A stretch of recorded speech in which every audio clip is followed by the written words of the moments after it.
Herkese merhaba, ben Çağan. Yeni bir videoyla daha karşınızdayım. Uzun zamandır video çekemiyordum. Bunun için sizlerden özür dilerim. Araya bazı işler girdi. Ben de bu süreçte kendi şarkımı ve albümümü bitirdim. Evet, boş durmadım. Özellikle bu projeden de bahsetmek istiyorum size. All Good adında bir parça yaptık. Sevgili Emrecan Ağtaş, diğer bir adıyla Dağtaş, vokallerde bana eşlik etti. Kasabian'dan ve Noel Gallagher'dan tanıdığımız trompetleriyle ünlü Gary Alesbrook da bu parçaya bir brass section yazdı. Bir süredir bunlarla uğraşıyordum. Ama şarkımı bitirdim. Şu aşağıya bir yerde linki koyarım. İzlerseniz de sevinirim. Albüm de hazır. Yavaş yavaş onu da zamanı geldikçe vereceğim. Bir de bu şarkıyı dinlerseniz eğer bu şarkıyı nasıl mixlediğimle alakalı da önümüzdeki zamanlarda bir video hazırlıyorum. Onu da ikinci bir mix videosu olarak sizlere sunacağım. Bu videomuzda ise özellikle uzun zamandır merak ettiğim bir konuyu işlemeye karar verdim. Bunun için de biraz araştırma yapmam ve yardım almam gerekiyordu. Bu videoda bana yardım eden sevgili Mehmet Uğur Memiş ve Erekli Tunç stüdyolarından Mert Kasab'a da ayrıca teşekkür ederim.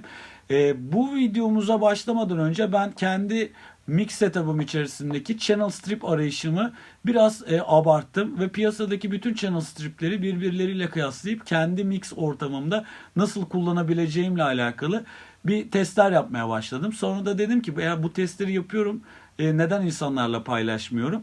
Her şey şuradan başladı aslında. Hangi SSL kanal şeridi yani SSL channel strip diğerinden daha iyi? Bu testlerle başladı. Sonra da düşündüm ve dedim ki peki hangisi daha SSL'e benziyor? İlginç sonuçlar çıktı. Bu videomuzu da iki part halinde yapmayı planlıyorum. Öncelikle burada beğendiğiniz channel strip'i video sonunda aşağıya yorumlara yazın. Fazla oy alan channel striplerle diğer başka markaların channel striplerini bir sonraki videoda kıyaslayalım. Böyle bir şey düşündüm. Bu videoya dönecek olursak bu SSL çılgınlığı nereden geliyor? Bir onu anlatmak isterim size. SSL kanal şeridi aslında nasıl doğuyor? İsterseniz bir ona bakalım. Şimdi öncelikle SSL channel strip'i tanımak için SSL'in bu ürettiği efsane masanın biraz tarihine bir bakmak isterim sizinle birlikte. Bu konuda da biraz araştırma yaptım. Müzik endüstrisini kökünden değiştiren bu mikser Colin Sanders tarafından SSL'in 70'lerdeki hali prototip olarak ona A serisi deniyor yapıldı. Daha sonra SSL 4000B serisini geliştirdi ve bu masayla Londra'daki Tom House stüdyolarında Phil Collins'in efsane albümü In the Air Tonight'ın davullarını kaydetti. Bu albüme de bir bakmanızı tavsiye ederim. Çünkü SSL'in kullanılarak yapılmış ilk davul kayıtlarından. Daha sonra bu mantığı sonsuza dek değiştirecek 4000E serisini çıkarttı 1979'da. Bu piyasaya sürüldü. Sonrasında da E serisine çok benzer 4000G 1987'de çıkıyor ve G modeli, G Plus modeli 1993'te piyasaya çıkıyor ve stüdyolardaki yerini alıyor.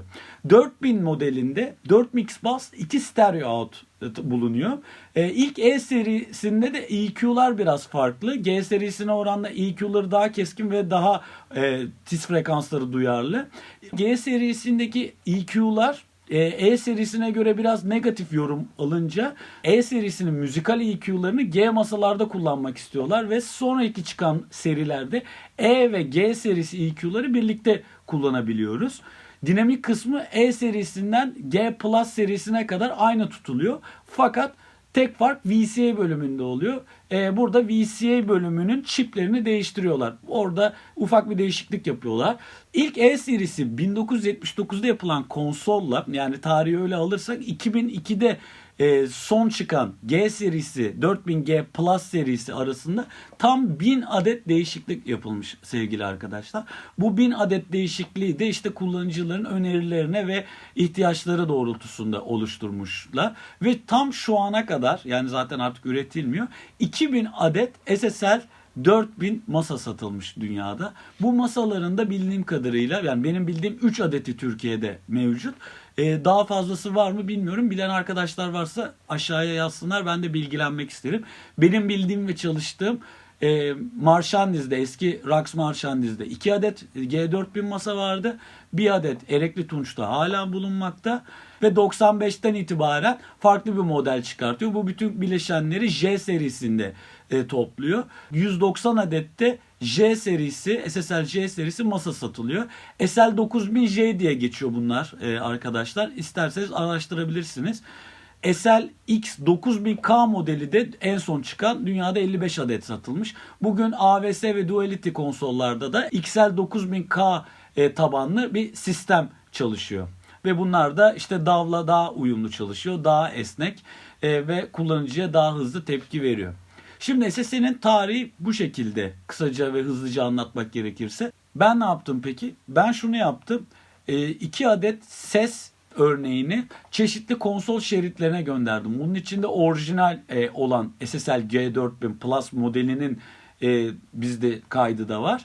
Ve diğer pluginlerle de bunu kıyasladım. Tabi burada ilginç sonuçlar çıktı. Öncelikle isterseniz bunları bir dinleyelim.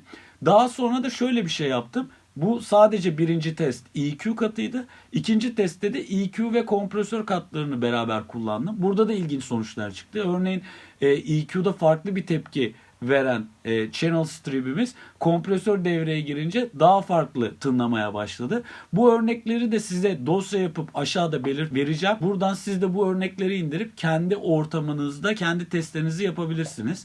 Tabii ki de bu testler %100 gerçeği yansıtmakta mı derseniz, yani çeşitli farklı ortamlarda da olduğu için %100 diyemeyiz. Fakat sizin kulağınızda ve kafanızda acayip bir fikir oluşturacak örnekler mevcut. İsterseniz gelin bu ses örneklerini dinleyelim ve yorumlayalım.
Evet arkadaşlar, ilginç sonuçlar çıktı. Ne dersiniz? Ben de sizler kadar ilk duyduğumda şaşırmıştım. Şimdi de şaşırdım.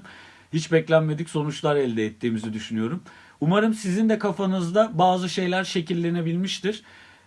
Videodan hoşlandıysanız videoyu paylaşmayı ve kanala abone olmayı unutmayın lütfen. Şimdi bu videonun sonuna geliyorum yavaş yavaş. Bir sonraki videoda görüşmek üzere. Unutmadan şunu tekrar ekleyeyim. Bu videodan çıkarttığınız ses örneklerini, yani hoşunuza giden kanal şeritlerini yorum olarak aşağıya yazarsanız bir sonraki videoda SSL haricindeki diğer channel striplerle de hem hardware hem software nasıl sonuçlar verdiğini görelim ve bu videonun part 2'sini, ikinci partını gerçekleştirelim isterim. O yüzden yorumlarınız önemli. Şimdi videoyu kapatıyorum. Bir sonrakinde görüşmek üzere. Yorumlarınızı bekliyorum. Hoşça kalın.